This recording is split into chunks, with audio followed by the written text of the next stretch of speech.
And welcome back to another episode of HBHA Lore. I'm absolutely thrilled today to be joined by a longtime teacher and member of the HBHA community who is now in the midst of enjoying an extremely well-earned retirement. She, over the course of her time at HBHA, was both a teacher and colleague of mine. I am absolutely thrilled to be joined today by Netta Krashin. Netta, welcome to HBHA Lore. I am really excited about this. I've listened to all the others and I'm just thrilled to be a part of it. So thank you. Oh, I'm so glad to hear that. And I'm so glad that you're here. As I was saying to you before we started hit record, when I came up with the idea for this podcast, there were some names I had circled of, if I'm going to tell the story of HBHA and its history, there are some people who must be a part of this, who we have to talk to.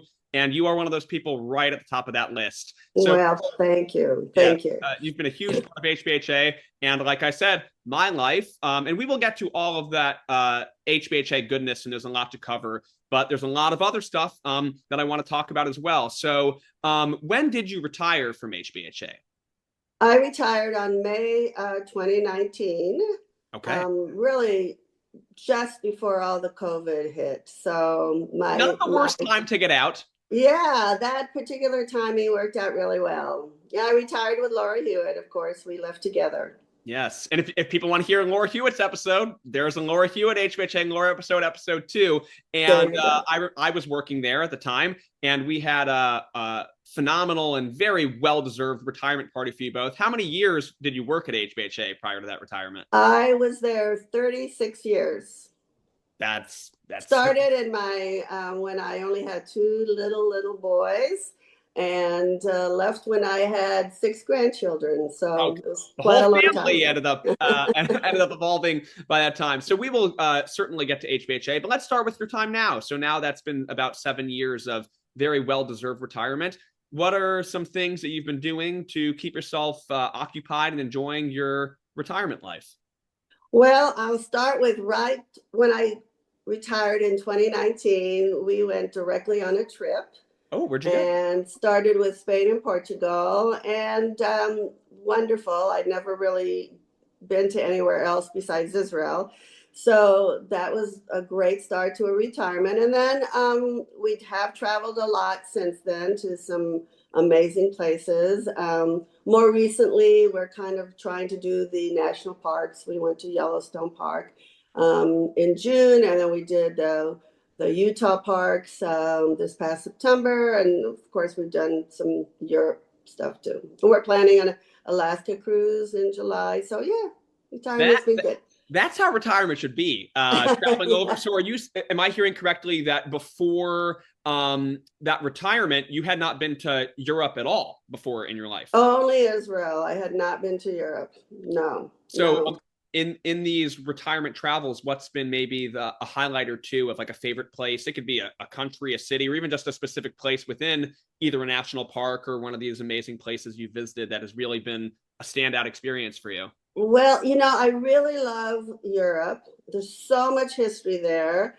But we also found we have this funny comment, church, old, church, everything was old. Oh, yeah. But amazing history. And I loved going almost everywhere that we could. We tried to go to the Jewish part. Mm-hmm. We went to Poland, and we saw cemeteries, that were, a little bit depressing. But I do have to tell you, from all of that, I think my most favorite part was Yellowstone Park. What was so great about Yellowstone? Just the majesticness of it. It was just so beautiful, and the colors and there isn't anything bad you can say about Yellowstone. I've never been, and it's long been a place I've wanted to go. And that if you're saying you've traveled kind of all over the world and all these different places, and that's been the highlight, I might have to bump that up the list myself. And definitely the highlight. It was just tremendous, and there's so much to see, and each place has its own flavor, even though you're in the same park. It's amazing. So I'm sure as much as it would be fun for it to all be traveling, sometimes you probably have to be at home. What are some of the things you enjoy doing? Have you been keeping yourself busy when you're not traveling all over the globe? Well, I feel very blessed that I still am able to do some physical exercises. Always good. And so I do some weight training at home. I follow some lady on YouTube and I do that 4 or 5 days a week. And then what are all the seniors doing? They're playing pickleball. Oh, very So, nice. yes. And one of the best opponents that I have is Mrs. Bratt, Jean Bratt. She's pretty tough. Oh, I'll bet. Yeah. Yeah. How do those games usually go? Do you ever emerge victorious, or is she just too tough of an opponent to crack? She is a tough opponent, I have to tell you. She has a lot of tennis behind her, so she Mhm. knows how to hit that ball. I have a lot of ping pong behind me, a little side thing. I used to be the Omaha Junior Championship ping pong players when I Okay. was like 12. So So this is why I have this podcast, Netta, because I've known you for decades, but had no idea you had this incredible ping pong talent. I want to hear a little bit more about that. We'll return to that when we back up to your childhood times. But yeah, yeah, pickleball. So she was a tennis player. She's shrinking the court to play pickleball. You were a ping pong player. You're expanding your court a little bit true, to true. play pickleball. Yes, true. But I think one advantage I have over her is that ping pong uses a lot of backhand, Yeah. and tennis does, but it doesn't quite have the constant backhand that you get when you do ping pong. So, but we're pretty good. We So like to challenge each other. so that's your pickleball specialty. Your finishing move is a ferocious backhand. Some people say that Okay. actually, so I'll go with it. All right. Do you ever team up with her and played some doubles, or is this just Well, singles action you're actually, going with? we most of our pickleball is doubles. I've hardly played singles, but sometimes she's my teammate, and sometimes we I play against her. So if I play against her, of course I want to beat her. Yeah, So, maybe one of these days when you start an HBHA pickleball team. oh, I love that. Maybe be a winterim or something. It, Huh? it Yeah. sounds like a pretty great idea. Sounds like you're keeping yourself very busy. Anything else? Any other highlights or things you want to share about retirement life that you're enjoying? Well, I definitely I have grandchildren here, granddaughters here, Mhm. so there's four of them.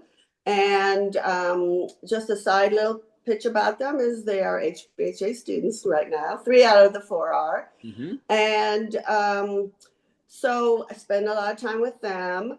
Uh, you, I know, read all the time and somehow have managed in your crazy schedule to read so much. I think I picked it up a lot more come retirement, and I've read a lot of books now. So, Any particular reading highlight that comes to mind from these past few years where you'd be like, I would highly recommend that people check out this book? well, I will tell you that I really love historical fiction, Hmm. and I've learned so much about different periods of our country and just wherever. One of my favorite kids' books is Patricia Polacco, Oh where it's yeah. thank you, Mr. Falker. I always kind of feel like that particular book sent me to get a special ed degree almost because it was so moving. And then I read a book a while back called The Exiles. Okay. It's a story about a woman that was imprisoned in London and for getting pregnant by some royalty. And so she was sent to an Australian jail and her adventures along the road there and things that happened. And it was kind of something I really didn't know anything about. Wow. So that was really And cool. that's a true story. Are you saying that's A historical a fiction. historical fiction novel? Mhm. Wow, that sounds quite interesting. Yeah, that's the kind of stuff I like to read now. And I might be mistaken, but when you mentioned Patricia Polacco, I'm pretty sure I read Patricia Polacco with you back back in the day as a second. That could I be. know I read works of hers in lower school, and in my mind, I'm gonna place it in your classroom. So that sounds like someone you've been a fan of for many decades. Yes, yes. And I read it to my grandchildren when they spend the night. And yeah, I like her a lot. And she's really written a lot of Jewish content into it also. Oh, This little bit of Jewish because her family was from the old country. Wonderful. I'd say between the travels and the grandchildren and the pickleball and the reading, you're kind of leading, I would say, like the dream retirement life here. This is pretty Oh, cool. yes, I forgot. I learned how to play mahjong. Oh, of course. There you Of go. course, of course. Who was your mahjong teacher? Mrs. Franks, Nancy Franks. Amazing. And you've got a whole thriving HBHA retirement life going on here, which is amazing. Oh, and one other thing, once a month, I try to get together with HBHA alumni teachers. And Fantastic. that would be Mrs. Alspa and Jean and Nancy Franks and Laura Hewitt. Well, hello to all of them. I hope they're listening and enjoying and can reach out. And that's fantastic to hear. I mean, together, the people you just named there, you guys logged together like 150 combined years of service Yeah, to HBHA. yeah. So it's Mrs. amazing. Alspa started the year I started, but she retired a lot sooner than me, but we go back a long way. Yeah, for people listening who don't know Mrs. Allspa, she was a longtime computer teacher at HBHA, my computer teacher. And I like to brag to my students that I am, it's a little bit of an exaggeration, but I like to tell them that I'm the fastest typer I know. I actually tell them I'm the fastest typer in the world, which is obviously not true, but anyone who has seen me type, any students who have seen me type, will agree that I am the fastest typist they know. Certainly, I would say the fastest typist at HBHA. And I give that credit to Mrs. Allspa. I remember typing lessons with her in 6th grade. And nowadays, you'd think kids spend so much time on their computers, they'd be fast typists. But actually, because they spend so much time on their phone, they're not that fast. And I wipe the floor with them. Sometimes I'll challenge them to like typing speed tests. And I have yet to ever have a student even come close to beating me in a typing test. So thank you, Mrs. Allspa. Well, I just want to add to that my boys have said the exact same thing, that when they went to college, they could do that so much faster than anybody else. See? So thank you, Mrs. Allspa. It's a valuable skill. I mean, that's saving you thousands of hours over the course of time in your life, Right. if you can pound that out. Right. Well, that's wonderful. I mean, it sounds super fun, super active and engaging. It's so great that you're still in such close contact with so many of the people that you worked alongside for years. And we'll, like I said, of course, we're going to get to the HBHA stuff, but let's kind of hop to the opposite end of the spectrum. And this is something that I really, even knowing you for so long, don't know much about. I'd love to hear about kind of your childhood and your life leading up to your time at HBHA, maybe your early adult life as well. If I'm not mistaken, correct me if I'm wrong, but I believe you were born in Israel. Is that correct? That is correct. So where were you born in Israel? I was born in a town. It was a very small town it's called Pardes Chana, Israel. And it was a very close to Hadera, and it was just a developing town, very small. Now, when you go to Pardes Chana, Israel, which I did in September of 2023, I got home from Israel right before the war, like mid-September. Now it's the place to live, the place to go. And if anybody knows Nama Nagar, if you remember her from way back when, she was one of our shlichim. She lives in Pardes Chana. So why is it, in your mind, the place to be? What makes it such a great little town? Well, it's become kind of a more up-to-date spot, an artist colony. And it's kind of like a hippie place. A lot of young people are moving there, and that's why it's there. And sorry, you might have mentioned this a second ago, but I think I missed it. Kind of geographically places for us. Where is it? What's like maybe a major Israeli city that it's near? Yeah, sorry, my glasses keep falling. Oh, you're fine. It's Hadera, Tel Aviv, Hadera, that side of, but not by the ocean. It's more inland. Gotcha. It's like 10 minutes from Hadera, if anybody knows where that is, which is not that far from Tel Aviv. So were your parents themselves native Israelis? Did they immigrate there from a different country? How did they? Yes. So my father came from Latvia, and he was what you would call, and proudly to say that he was a true Zionist, and he wanted to go help build up the country.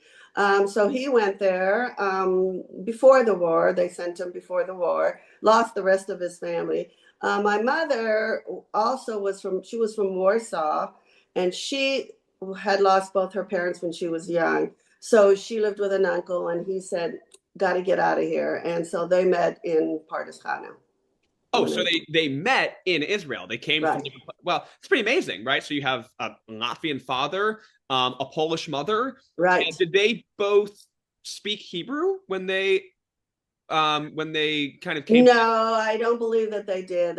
Their native tongue was whatever they came with, but it So didn't matter what any. did you grow up speaking? What was the language Well, spoken in your house? we moved That's to kind of a Omaha. mishmash of a lot of languages and cultures there.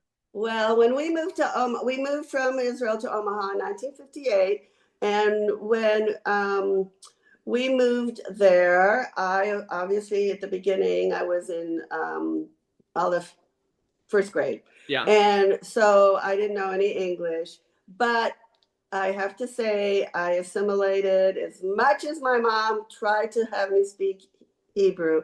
I assimilated. As a matter of fact, in my bedroom is a notebook that Leah Nash put together for me to Uh-huh. kind of perk my Hebrew up a little bit.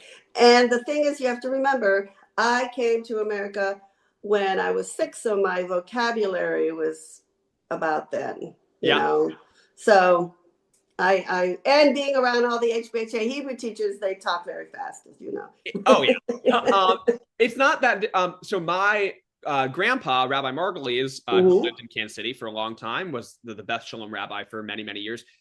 He also was born in Israel, and his family moved to New York when he was 8. And Oh, he, similar to you, didn't speak any um, English at all, and spoke Hebrew. I'll share a funny story please do. if my dad is listening to this, which I'm sure he will when it airs. He'll be chuckling, and hopefully I get the details right. But this is a story that my grandpa liked to tell a lot. So my grandpa, his name was Morris Margulies, but his Hebrew name was Moshe.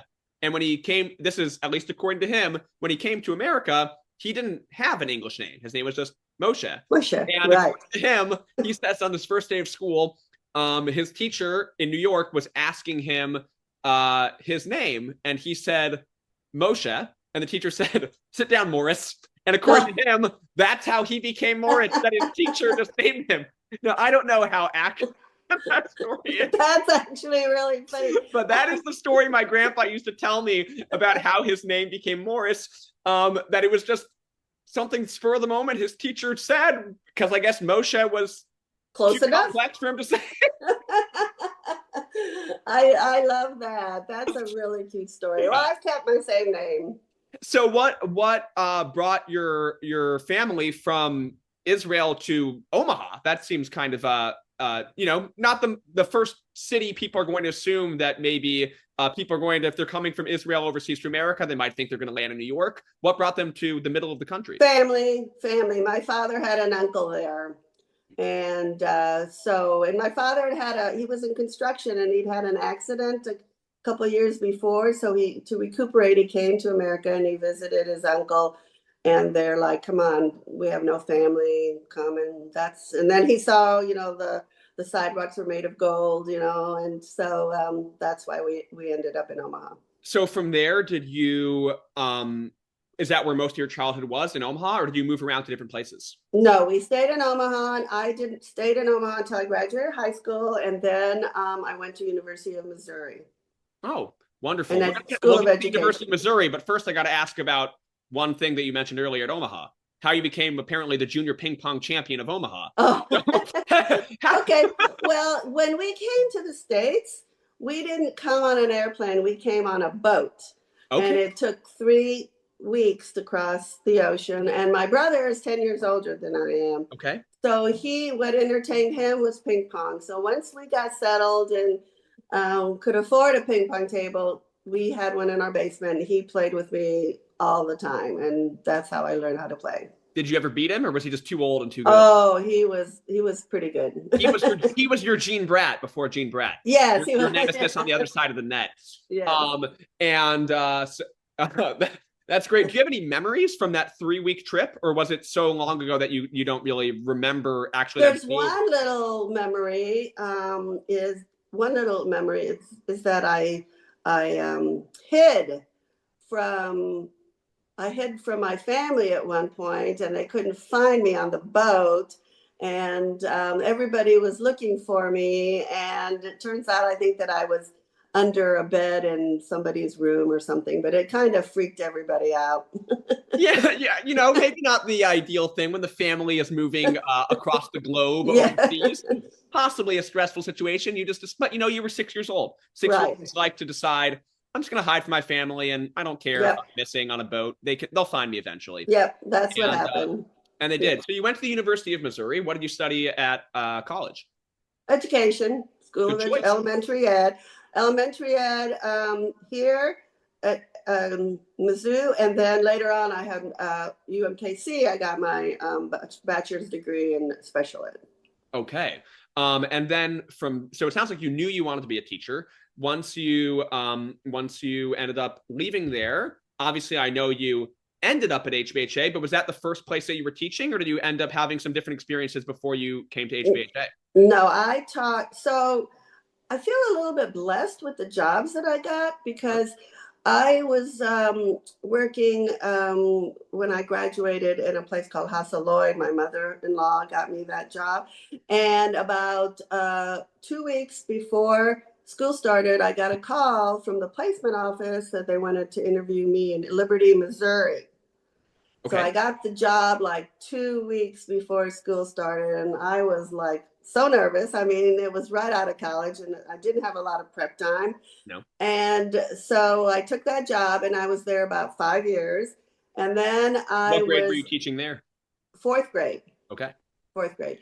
And then I got a job 2 years only because then I started having my boys at Center School District, and it was at Boone Elementary. Okay. And I was in a special ed there.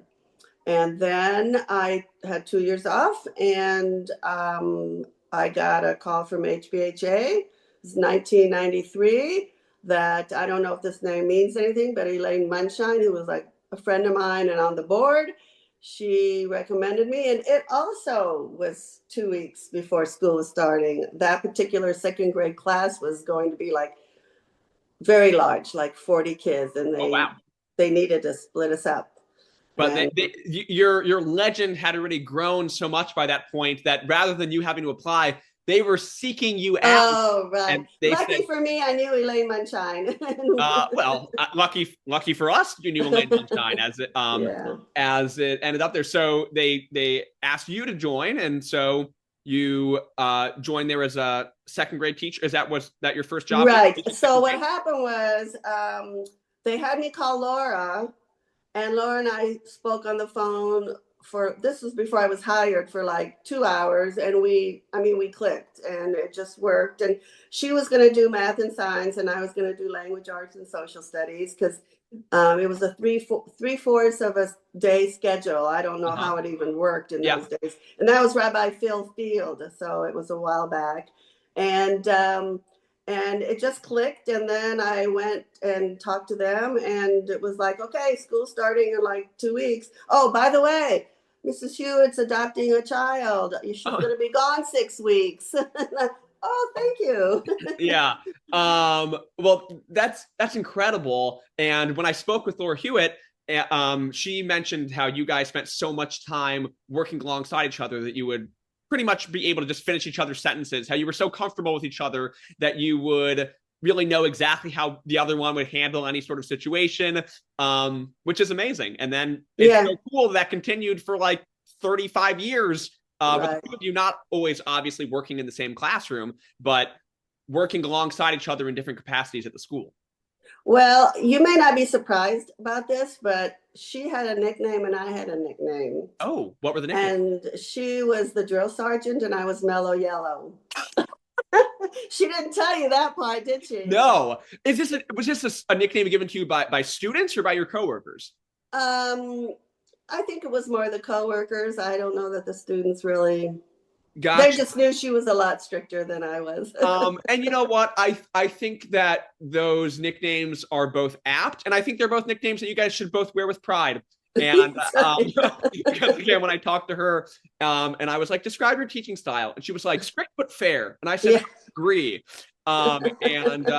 So I'll ask you the same thing as someone who, and you kind of hinted at it, maybe with your nickname, Mellow Yellow, but you spent a lot of years in the classroom. How would you just kind of describe your approach and philosophy to education? What do you kind of always hope to instill in your students? What kind of matters most to you when you think back to your time as a teacher?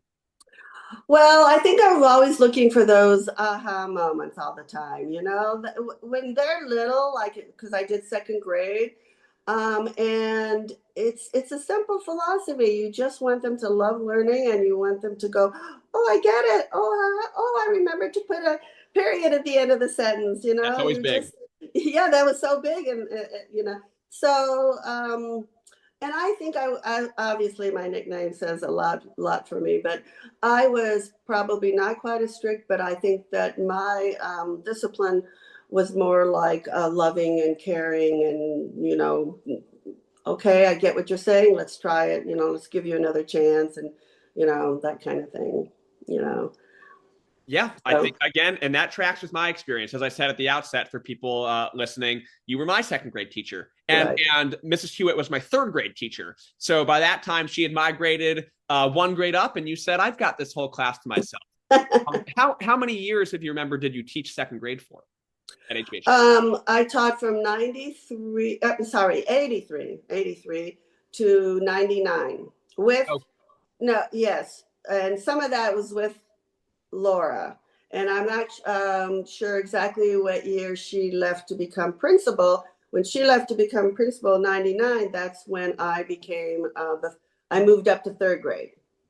gotcha, gotcha. It And was yeah, time that for like a 80, change. 83 makes a lot more sense. You had said 93 before, and I kind of slipped No, no, no. past me real fast. But thinking over the years of how many, yeah, 83. Yeah, 83, yeah. yeah. We were going to extend that tenure an extra decade as Yeah, you so yeah. richly observed. I did say 93, but So, yes, so you taught second grade for like 16 years, it sounds. yes, for a long And then time. how many years did you teach third grade for? That was probably about 4 or 5 years, and that's when I became director of student services. Okay, so we'll. I definitely want to talk about your time at Student Services, but I want to hang out in second grade for a while, as well in third grade. Obviously, that's a lot of time there, a lot of different activities, projects, field trips. Are there any things that, looking back, were maybe it was something that you did every single year and you looked forward to? Maybe it was something that just happened one year randomly. But are there any specific memories or highlights that really you recall these years later about teaching second grade or Oh third grade, yes, but there's probably maybe more of the second grade yeah. things. Well, I'm going to throw that question back at you, Oh my Micah. goodness. Did you research a president? Oh, so I'm glad that you asked because I have obviously a lot of lower school memories. And it's hard for me when I was talking to Laura, it was the same thing. It's hard for me to keep straight what happened in which year. But Yes. I certainly did research a president. You're saying for the President's Fair, and I don't Mm-hmm. remember which year that was.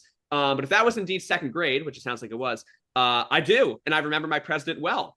That I was my had next question. I had the 20th president of the United States, James A. Garfield, Oh, who I don't know how I ended up with him, but I'm glad that I did because I remember learning a ton about him. The main thing most people know about him, if they know anything about him, is probably that he got assassinated. he got Um, assassinated, right? but there's actually kind of a funny enough thing is one of my favorite books I've read in the last 10 years is a biography of James A. Garfield, Oh, which is written actually by a local author named Candace Millard, who lives in the Overland Park area. And she's written several historical biographies, one of Winston Churchill, one of Teddy Roosevelt. And it usually focuses on one section of their life. This book's called Destiny of the Republic. And it talks about other historical circumstances of the time too, but it's about his short-lived presidency and his assassination. And he was an incredibly brilliant man, and he's kind of lost to history. I mean, people don't really yes, he is. know much about him, but I would highly recommend that book. Good to Or know. Destiny of the Republic to you or anyone listening, or if you better yet, go to second grade, do the President's Fair, and do the research on your own. You don't have to rely on it. That was great. Do you want to give a little context to what the President's Fair was and kind of how Yes, you but I'm operated? going to ask you one more question before I go to Okay, that. please. I like when people flip the script and ask me questions. Because I'm not remembering exactly when we did this, so Okay. I'm hoping that you are one that did this. But do you remember going to Truman Library and taking your steno with you? And Yes. okay, good. So I'm glad because one of the great things that we did, which was so impressive, if you recall, to the people around us that I made you guys take your steno book Uh-huh. and you sat in front of wherever you were trying to get information and you would take little notes there.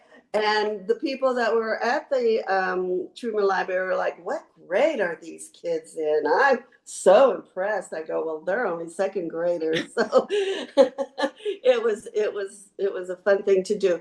But what we did after that was we put together a book, and I bet you somewhere in your parents' house If I you have. dug through the basement, it's probably in the archive somewhere. Yes, because it was one of those that you had to put together a whole research.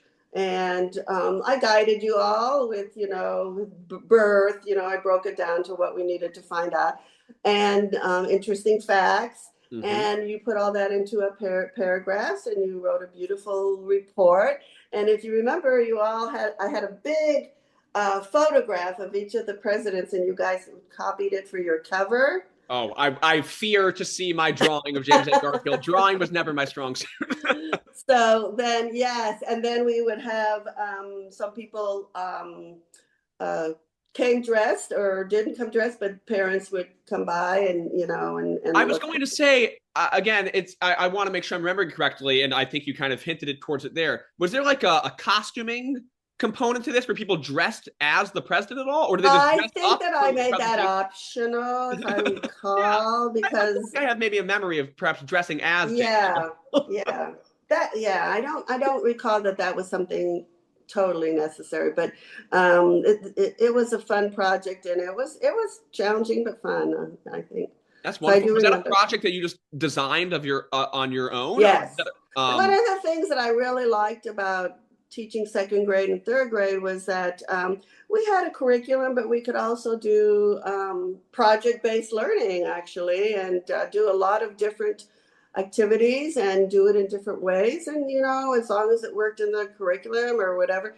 And I just thought the presidents were fascinating myself. And kids really, I've asked other students, what president did you research? And that is one thing they always remember. So it's kind of is nice. is as someone who went through that so many times, you probably learned quite a bit about the presidents. Was there over time like a historical president who you came to really like? I don't know if it has to be your favorite president, but a president that you really came to think of as maybe overlooked or maybe not known as well as your Washingtons and your Lincolns. And it's okay if it's no, and you let the kids just do the research and handle it. But I didn't know if after spending so many years doing that president's fair, there's maybe a president who stood out over the years as like recalling them Well, and what they accomplished.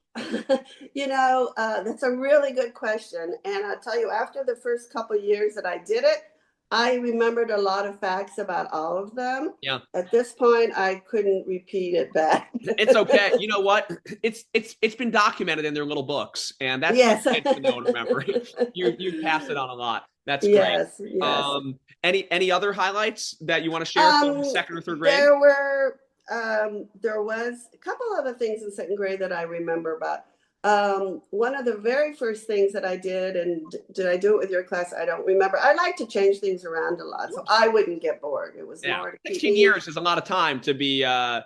doing You things don't want to get with bored. kids. Yeah. But we read the Frog and Toad books. Oh, 100% I read them with you, and I still love them to this day. Yes, I love them. But do you remember that you had to write your own? Yeah, not only do I, so this is great. See, this is really, I mean, I'm glad that people enjoy listening to this podcast, but really, it's an awesome opportunity for me to have conversations with people and remember some amazing things. Not only, Netta, when you mentioned that, I couldn't have told you 5 minutes ago, but as soon as you mentioned that, it jumped into my head. I remember the name of the book I wrote. Oh, Yeah. you write? It was called Frog and Toad Have Pizza, or Frog and Toad Eat Pizza. Oh, I think it was Frog I and Toad love Eat it, Pizza. yes. And it was the two of them hanging out and eating pizza. And let me give a shout out to someone who didn't graduate from HBHA, but growing up, my closest friend in class was Thomas Breslowski. If you remember Thomas Breslowski, who now lives in Israel. And Right. And our friends used to sometimes nickname us Frog and Toad because we were always together. I think I was Frog.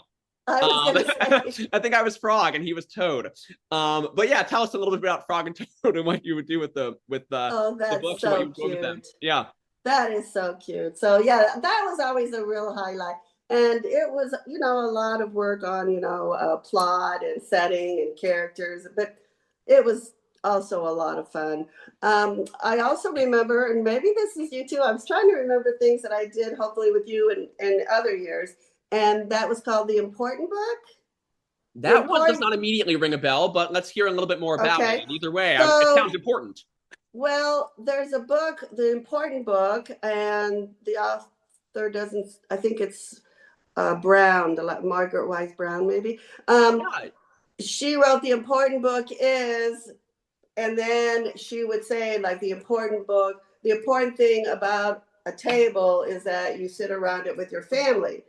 This is And ringing a bell. then, so what I did with that is every person once a week, we picked a name and we would say the important thing about Micah is, and they followed the same pattern and they wrote about that person. So it was a little bit of, like a, feel good kind of thing. Yeah. While also And practicing some writing and some and thinking they, and skills and it also had to building them up. follow a particular paragraph and the way it was written in the book. So that was a piece of writing, and everybody went home with the important book about them, and Oh, that's that's super that's cool. fun too.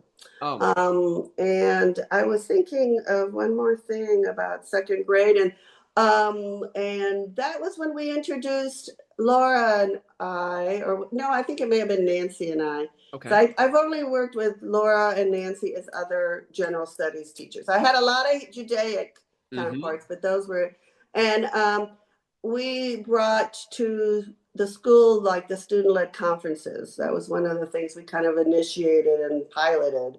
And we went to a conference about that and what we should do and what's the best way to do that. And so that was kind of fun to do too. So you're saying like parent teacher conferences, but you had them be student led. Student Was led. that like Mm-hmm.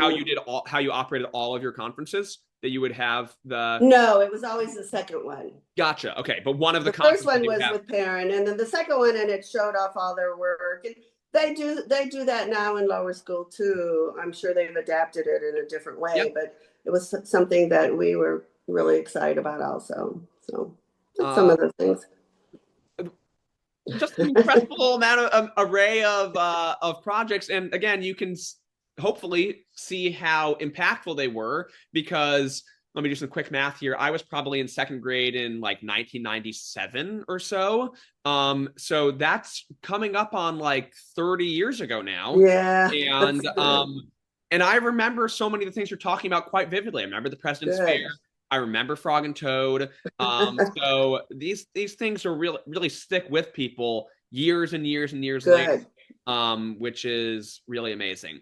That's great. And then you had, as you alluded to earlier, kind of an entire second career at HBHA. So you spent so much time in second and third grade in lower Hmm. schools. And then, and as you mentioned before, you also had a background in special education. And then Hmm. you became the director of student services. Can you talk a little bit about kind of what that position was and what it was that kind of led you to migrate into that role for the second part of your HBHA career? So first of all, I'll just say that I had that third grade period in there, Mm-hmm. and then I went from third grade to the student services. Yeah. And again, it was something that kind of both going into third grade and then going into student services kind of like really fell into my lap. And so I was really lucky to because I did want to make a change in my career a little bit. So Mm-hmm. so that was really great. So the student services is really helping students who have some special needs, and that could be even just what they needed to have is a specific diagnosis that they had a particular special need. And then we would either we would write a 504 plan for them, which just means that they would get accommodations in the classroom, which I know you're all familiar with because it's still happening. And we would try our best to accommodate the student so that he or she would be successful in the classroom based upon their diagnosis. And that's kind of what student services is. So was that a department that already existed when you moved into that role, or were you kind of like pioneering a new role within the school? It already existed. I took over for Miriam Kasef. She Oh, was, okay, wonderful. Uh-huh. yeah, she was leaving the school, and so it fell into my lap to do that. And so it was in place. And throughout the years since then, it's obviously gone through many changes and has become different things. But the bottom line is the goal is still the same, that you just help the student who needs that extra accommodation for whatever reason. Yeah, absolutely. And Mhm. right now, our director of student services, who stepped into the role when you retired, is the wonderful Mhm. Laura Severin, or Sev, as everyone knows. So, You right, also, the two of you guys, worked very closely together for right, many of those years, right. kind of building up and strengthening and enhancing that. Really, what I would say is an amazing student service program that meets so many of our students where they are, right, Right, addressing their various needs, which might be academic, behavioral, really just a huge array, um, right. which has been great. The job was K through 12. Hmm. So because it was K through 12, it needed to have a little bit more support than I could give it, because I was running to kindergarten and then I was doing something upstairs. And so that's actually where we built a program where we hired Misty Goldenberg to do lower school, and then Sev to do the middle and upper school. And I was more like the administrator over that. Huh? So what did you, obviously that's it's still within the realm of education, but Mm-hmm. it's a shift both in terms of classroom teaching versus kind of a more administrative and more oversight role, and Mm-hmm. also a shift in the age of the students you're working with, in that you were not just dealing with second and third graders, but really working all the way up through seniors. What were some of the things that maybe you enjoyed about working with an older student population sometime, or what were some of the things that you made that maybe after spending pretty much 2 decades with just 7 and 8 year olds, when you're suddenly working now with 15 and 16 year olds, Yeah. kind of struck you as being different or memorable about that experience? Well, I will say that the time that I became director of student services, um, I was ready to kind of get away from the little things in the lower school that kind of sometimes, like, how do I say, like cutting a line is a big deal, Yes. that kind of thing. I love the teaching part, but there were certain things that after 2 decades, you Yeah, went from that 20 different, years of telling people not to cut in line, sometimes you're yeah, ready to say a slightly different right. thing to students. So, but I don't want to give the impression that I didn't love the teaching part. No, no, no. That That I that did. that makes perfect Um, sense. yes. But what I really liked about the, oh, sorry, Oh, sorry. that's Oh, okay. oh, there we go. What I really liked about the joining the upstairs was the conversations that you could have with the big kids, and that's something you just couldn't do downstairs as much. And I didn't really do fifth grade at all, except helping Nancy for a while. But you could sit and have a conversation, with a student, which is something that you just, conversations are so different, and I really liked that. At the beginning, when I went from lower school to middle and upper school, what I really liked was seeing how a particular lower school student who was one way, learned one way in lower school, was a totally different student in middle and upper school. And maybe because it clicked, or maybe it started to matter, or it started to count, or whatever reason it was so nice to see that some kids just really blossomed. It was great. I completely agree. And to me, that's one of the highlights of teaching at HBHA is, at most schools, you teach a kid like in one class and you know them in Mm-hmm. that one setting, and then you might see them as, but you're not really getting to know them that well. But for me, I get to teach kids sometimes in seventh and eighth grade, in 10th grade, in 12th grade. And for you, it was even a longer experience. There were some kids who you might have taught in second grade or third grade, I guess, by then. And then you're really seeing them as they mature and progress to middle and high school. And seeing that growth and evolution is just really, really cool.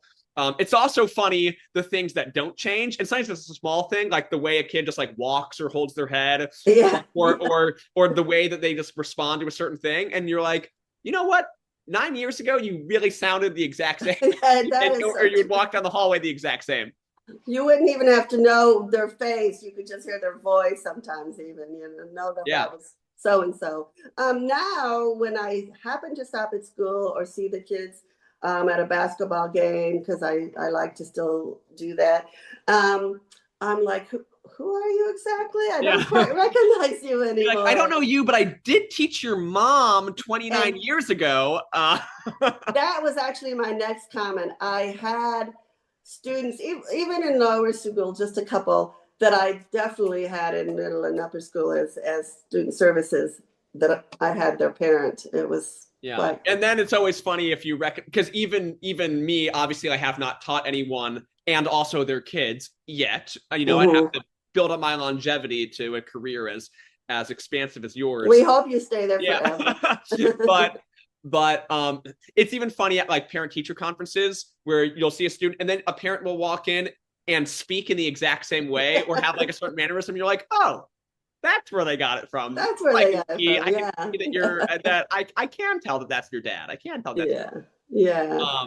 that's incredible. Yeah. Um, I mean, just an amazing um HBHA career. I mean, really, like I said at the outset, you're really one of the pillars and foundations of the past 40 plus years of HBHA. It's really impossible to envision the school being what it is today without your role and an impact on that. So kind of zooming out, we've talked a lot about specific things, but just thinking about that's a lot of time, almost the entirety of your professional career at Hmm. HBHA. Just kind of looking back at all that time, when you just try to like sum it up or think about what it meant to you or what you kind of gained from it personally or professionally. I don't know, just what is kind of how would you kind of sum up what it's the role it's been in your life, and it's still, as you said, continues to be a role in your life as you have grandchildren there now, and you have kids who went there as well. So I know that was kind of a broad, big picture question, Well, but just kind of zooming out, I wanted to hear kind of your uh, thoughts. you know, I always thought that HBHA, as a professional there and as a parent there and as a grandparent there, that this was my family. I mean, everybody says that, but this was my family, because not only was I teaching young people, but I also had my peers as my family. They're very, everybody gets very close to each other. And I just love that about HBHA. And that's true even today. Jean and I and Laura, and when we have our lunches, we're always like, oh my gosh, you remember when this happened? Or, oh my gosh, you remember that happened? Or gosh, I heard that that they all got into or whatever is Yeah. going on, Yeah. and it's just so much still a part of our lives. And of course, now my grandchildren are there, and it's wonderful to be a VIP in Thanksgiving You were always a and VIP, but now you're officially a part of VIP yeah, Day. yeah, VIP, and it's wonderful to go to the dinner. And I had the honor, my husband and I, and my kids last year of being chairman for that. So that was again another opportunity for us to we just love it, and we think it's so important that it be here in Kansas, Greater Kansas City. Um, I learned a lot being a professional. I will tell you that honestly, the parenting has changed a lot from when I first started in 1983 to what it is now. There's some real pluses and some real minuses. I'm glad I wasn't teaching at the days of the little phone thing that you guys had. Yes. Some of it's good, some Yep. of it's not good. I'm sure there's challenges there. Indeed. Indeed. Yes.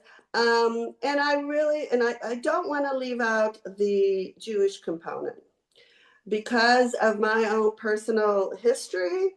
It's so important for me.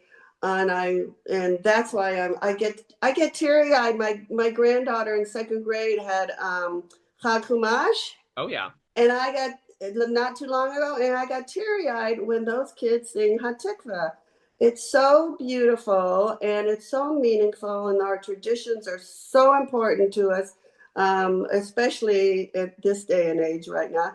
And what they learn in their Judaic classes, that component is very important to me because we have very good school districts around us, but we're even better than that. So Very beautiful. uh, yes. So I want to give a shout out to the Judaic teachers also, and it's just a place you grow to love and to learn and to have so many aha moments with those kids, and it's awesome. I think that was extremely well expressed, and I hope people listening, or whether they're teachers there, or students there, or parents there, are probably nodding along to a lot of what you said. Because I think you I hope really so. I hope encapsulated so. what it meant to you, so beautifully there. All right, before I let you go, it's been such a wonderful conversation, so delightful. I always like to end with some fun rapid fire questions, trying to tie in some of the things we've talked about throughout the conversation. So it sounds like you've been doing a lot of travels during your retirement time. What's a place that you have not yet visited that you are still hoping to get to during your retirement? Um, It could be in the let's U.S. see. or globally. You know what? I have not gotten to anywhere in South America yet. Oh, any particular Um, country you'd love to visit? I I'm sorry, I didn't catch that one. Any particular South American country you'd want to Um, visit if you go down there? I think maybe down to the Panama Canal experience, maybe to Brazil, see what Jewish life is like there. Yeah. Argentina, what Jewish life is like there. So I haven't been anywhere in South America at all. We are going to Mount Rainier in July when we take an Alaska cruise. So we want to hit all the as many parks as we can. So those are some of the places that are still of interest. I can't wait to hear about those travels. Those sound incredible. Yeah. Now, obviously, you were born in Israel, and it sounds like you've been back several times. Do you know how many times you've been back to? I went once with, let's see, oh, I took my boys. My husband and I took our boys before my oldest, Dan, had his bar mitzvah. Uh-huh. So that was way back in 92. And then I went with a couple groups. So maybe 5 times. Okay. So my question was going to be, do you have a favorite spot that you visited in Israel? You obviously shouted out your hometown, but is there Mhm. in your travels to Israel it could be a certain city, or it could be something as small as a restaurant that you've been to that you really enjoyed or loved? Or if you want to answer the question a little bit differently, a specific experience you've had when visiting Israel, or even when you were a child in Israel, that was just a really incredible, memorable um, experience that you had there. When I went to Israel with the boys, I wanted to go back to my hometown, but I didn't know how to get there, how to who to contact at all. Well, my brother, remember, is 10 years older, so he actually had a good friend that was still there. So we connected up at that time, and he drove me to Pardes Khana. Oh, one thing I didn't mention, if you have a minute, is that my my father was in construction, so the two homes in he built two homes, one that we lived in Pardes Khana. He built that one, and then one next door. So I really wanted to go to where the homes that he had built. And so it's amazing how our senses work, because as this was in 92, as we were approaching the home, I had the smells of the Oh wow. it just like came back. I'm like, this is unreal to me. And that was an experience also because my children were with me in the home that I was a baby in. And the people there let us go in. Uh-huh. And it was the same people that had actually bought our house from when we left. Oh wow. So it was really, that is a very memorable experience. That's incredible. Do you know if it's still standing today? Yes, because I visited it in September 2023. Except for this time, we went with Nama Nagar, who was a teacher at HBHA, and her husband unfortunately has passed since then. So she has a new friend. So David and Nama spent the day with us in Pardes Khana and took me back to that to my house, which looked so much different than it did in 1992 because of the overgrown. It wasn't as well taken care of. That still is really incredible how, we're talking like decades later and it's still there. And so you're able to revisit and kind of play an ongoing role. It's really kind of amazing. Yeah. Another question for you. Obviously, you've dedicated your entire professional life to the career of teaching.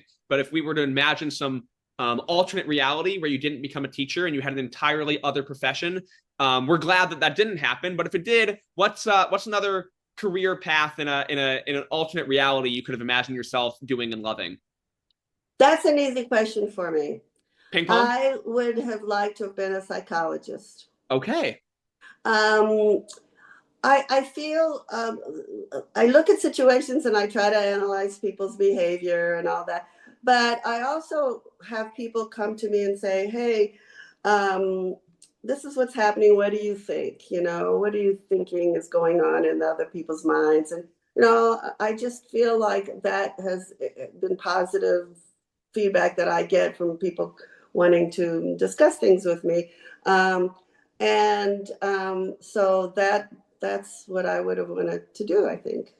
It's I kind of think in the field of education a little bit. I was going to say that there's a lot, obviously, psychology is its own very respectable field. There's a Right. lot of psychologizing within the Yes. field of teaching. And certainly the thing you were saying about trying to understand people's problems, figure them out, and help them, that's like 75% of a teacher Yeah. today. I mean, Yeah. there's the Patricia Polacco and the Frog and Toad and the President's Fair, but a Yeah. lot of it is helping kids and adults Right. figure out how to solve their very difficult problems. Yeah. Yeah. It's just something that I definitely would have. I didn't think about it at the time, but now I think back, it could have happened. But I loved what I did. Otherwise, I wouldn't have done it for 36 plus years. So And you know what? We love what you did as well. And thank I you. think that's about as a good a place for us to wrap up Right. as anywhere. We're glad that you did not pursue the path of psychology, and while you still help people think through their problems, but that you did it within the realm of education and with so many of those. Thank you. At Thank you. HBHA. This was so fun. Oh, this has been an Really. absolute delight on my end. And again, it's great for me because, like I said, I know you well. I've known you for so many years in the capacity as my teacher, as a coworker, seeing you in your retirement life. But still, during this conversation, I got to learn so much about you that I didn't know. Thank you. Champion, Fun. ship overseas stowaway, and so many other things. And I know that you have impacted so many, really hundreds of people when we're talking about teachers, parents, students within the HBHA community over those many decades. And I'm sure they'll love hearing from you and hearing about your time at HBHA and really your entire life outside of HBHA as well. So I'm so glad that you joined me here and for such a wonderful conversation. This was so fun. So fun. Thank you so much, Micah. Have a great rest of the school year. All right. You too. I wish you well. All right. Bye-bye, Netta. Bye-bye.